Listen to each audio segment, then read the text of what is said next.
It's no secret that the quality of our entertainment has been on the decline in recent years. Against my better judgment, I recently watched the feminist shit show that is Barbie, and it occurred to me that escapism is becoming increasingly difficult to achieve. You have to answer for men's bad behavior, which is insane, but if you point that out, you're accused of complaining. Why don't you just shut up? The latest example from gaming, though, that highlights this trend is the furore surrounding the inclusion of character pronouns in the much anticipated Starfield from Bethesda. Now, Starfield wasn't on my radar as a game that I particularly wanted to play, but it was Az from Heel vs. Babyface who drew my attention to it after he lost his temper while playing Starfield on stream, breaking out into an impassioned rant at what he saw as the latest immersion-breaking wokery from Bethesda, and giving voice to the anger most of us feel at the malign influence of identity politics in nearly all of our modern entertainment. Sorry, did you want to get immersed in our world? Yeah, well, guess what?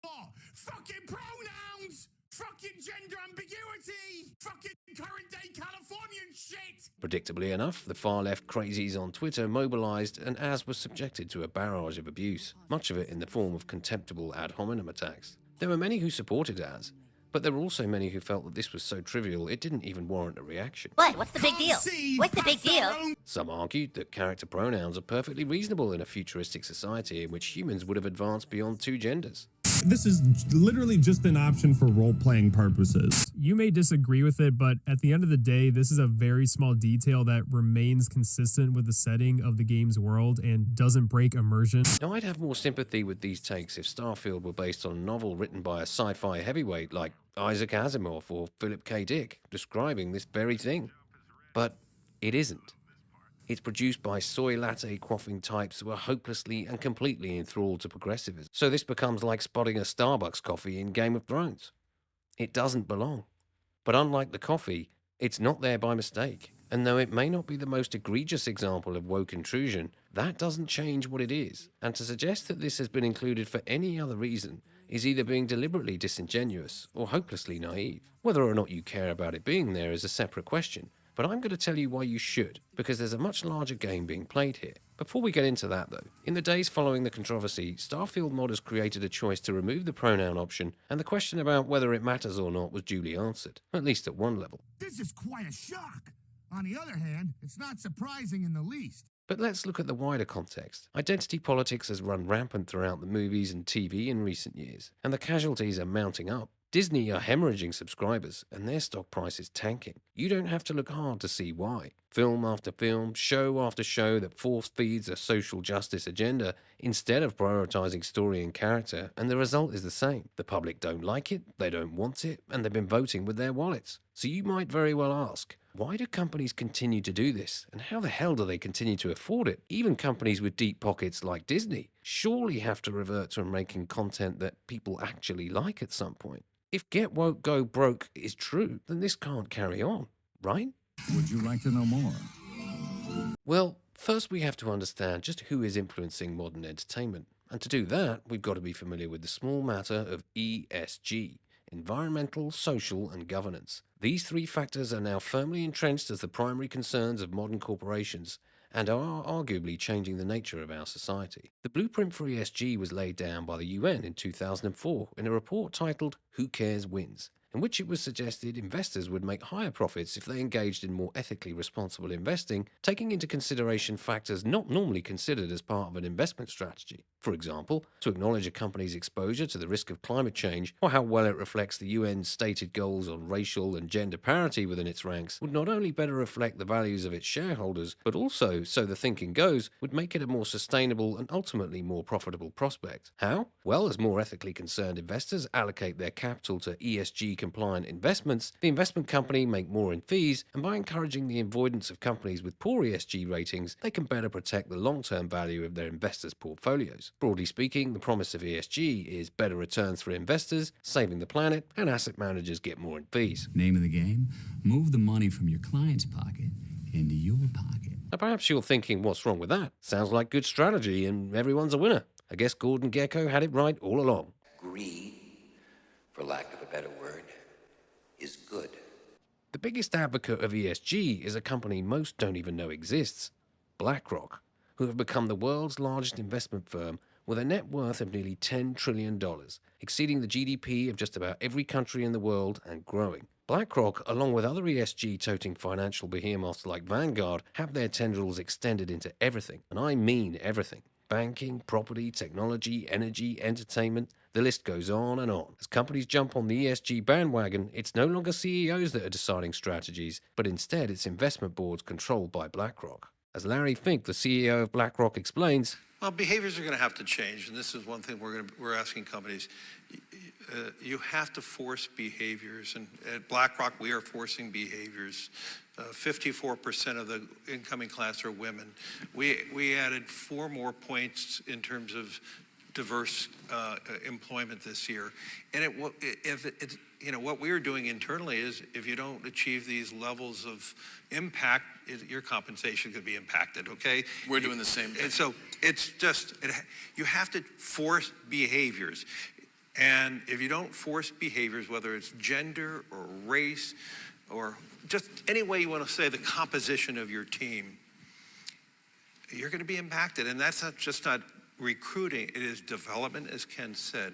And ultimately, it's still going to take time, but I am just as much shocked as Ken is that we have not seen more opportunities. And we're going to have to force change. Few individual investors have the wherewithal to attend shareholder meetings, and fund managers are allowed to vote on their investors' behalf. Prior to ESG, this was a perfectly sensible arrangement. Asset management firms like BlackRock have a duty to their investors to vote in the interests of maximization of profits and shareholder returns. The rise of ESG has seen this trust exploited. Fuck the clients. In 2020, BlackRock voted at 16,200 shareholder meetings on 153,000 company proposals. Frequently, these votes were against company management.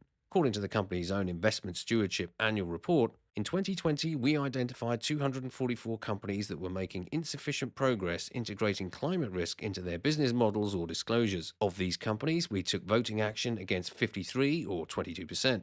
We have put the remaining 191 companies on watch. Those that do not make significant progress risk voting action against management in 2021. In the same report, BlackRock boasted of having voted against management more than 1,500 times for insufficient diversity in company management. CEOs reluctant to prioritize ESG have found themselves being sidelined, and individual investors' opinions are of little consequence. So when Larry Fink says he wants to force behaviors, the malignancy of ESG becomes more apparent. Who's that fellow? I like the cut of his jib. Prince of Darkness, sir. He's your 11 o'clock. Which brings us to the social element of ESG, which represents the most poorly defined but also most sinister and pervasive of its stated aims. You see, in their desire to be seen as combating social injustice, the new obsession of businesses is the promotion of women, people from different ethnic minorities, religious backgrounds, and sexual preferences, even when it's to the detriment of their aim to make money and the exclusion of the majority of people. The problem with pursuing box-ticking practices, though, is that you end up hiring people who are not only not the best people for the job, but whose only real value is promoting the woke agenda of their employer. After all, their paycheck depends on it. The consequences for Hollywood have been devastating, but gamers historically have proven a tougher nut to crack. To see evidence of infection, though, you need look no further for an example than gaming journalism, which is now filled with left-wing activists who have little to no interest in games, other than as vehicles for ideological talking points. When From Software released their masterpiece, Elden Ring, it came under fire from the bastion of wokedom that is Polygon, who did their very best to craft a narrative that the portrayal of Millennia, as arguably the game's hardest and most memorable boss, was indicative of From Software's inability to adequately represent women in their games. More nonsensical, creatively bankrupt bullshit you'd be hard-pushed to find. But this is standard stuff for Polygon, who are owned by Vox Media, who are in turn owned by NBC Universal, a subsidiary of Comcast. And if we follow the money a bit further, and it's not just the journalists. Social justice orthodoxy has also embedded itself in game development. As CD Projekt Red's CFO explains, "We want to make sure that the characters populating the worlds we create represent a diverse set of mindsets, social groups, and backgrounds. Our key ESG ambitions are to provoke reflections through the memorable stories we tell in our games, to be a company people want to be part of, to continue the green transformation on our campus and beyond, to build relationships based on trust and transparency, to use our resources and competencies to support others." Yeah, it all sounds very benign and wholesome, but I think most of us would be happy if they just focused on making, good games. Still, just how has this desire to promote diversity and inclusion manifested itself? 2018's Battlefield 5 from EA released to a storm of controversy after its trailer heavily focused on a woman with a robotic arm. Many gamers were incensed at a World War II shooter taking such liberties with historical accuracy, given the overwhelming majority of soldiers were men. How does this even make any sense? EA gave a response that has now become the standard for anyone who dare criticize the progressive agenda. It makes perfect sense. I think the problem is you. EA's chief saying, either accept it or don't buy the game. I'm fine with either or. Turns out gamers were fine with it too, as they duly responded with a middle finger of their own and didn't bother buying it. Incidentally, just who are EA's biggest stakeholders? Oh yeah, that's right. Further examples of the trickle-down effect of ESG can be found in the desexualization or uglification of women in games. Because to be portrayed as attractive, we're told, is pandering to the male gaze, and we can't have that. Horizon's Aloy became increasingly butch in appearance as prelude to Ubisoft confirming her as a lesbian, because, of course she is. The Last of Us 2's Ellie was similarly revised, and the freakishly masculine Abby is seen by some as epitomizing the direction of travel within the industry, as her character's brutal slaying of Joel within the game symbolizes the desire to marginalize straight white males in the interests of diversity and inclusion. As for whatever the hell this is, Damn! your guess is as good as mine. ESG is nothing more than the importation of woke ideology, and if there's to be any sort of fight back, noticing its influence has to be a good starting point. The state of modern entertainment is not something which has occurred organically. It hasn't evolved according to the changing desires of the majority of people. On the contrary, it's happened because a minority of extremely powerful people have conspired to socially engineer society, to mold it into what they desire it to be. I'll have carte blanche to create the perfect society. My society. Cloaking themselves in virtue, they will connive, threaten, and shame, and along with the help of an army of naive, useful idiots, they are, through small incremental exposures, inflicting unwelcome change on an unwitting public.